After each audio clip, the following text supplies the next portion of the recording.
जय श्रीमन्नारायण। इंद्र विरचित श्री महालक्ष्मी अष्टकम्। इंद्र उवाच नमस्तेस्तु महामाये श्रीपीठे सुरपूजिते शंखचक्रगदाहस्ते महालक्ष्मी नमोस्तुते। नमस्ते गरुडारूढे कोलासुरभयंकरी सर्वपापहरे देवी महालक्ष्मी नमोस्तुते।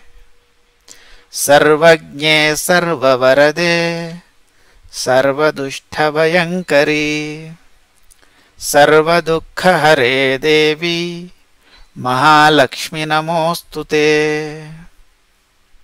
सिद्धिबुद्धिप्रदे देवी भुक्तिमुक्तिप्रदायिनी मंत्रमूर्ते सदा देवी महालक्ष्मी नमोस्तुते। आद्यन्तरहिते देवी आद्यशक्तिमहेश्वरी योगजे योगसम्भूते महालक्ष्मी नमोस्तुते। स्थूलसूक्ष्ममहारौद्रे महाशक्ते महोदरे महापापहरे देवी महालक्ष्मी नमोस्तुते। पद्मासनस्थिते देवी परब्रह्मस्वरूपिणी परमेशी जगन्मातः महालक्ष्मीर्नमोस्तुते। श्वेतांबरधरे देवी नानालंकारभूषिते जगस्थिते जगन्मातः महालक्ष्मीर्नमोस्तुते।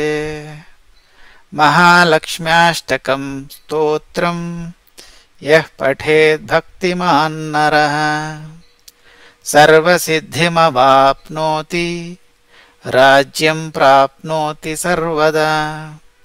एककालं पठेन्नित्यं महापापविनाशनं द्विकालं यः पठेन्नित्यं धनधान्यसमन्वितः त्रिकालं यः पठेन्नित्यं महाशत्रुविनाशनं महालक्ष्मीर्भवेन्नित्यं प्रसन्ना वरदा शुभा।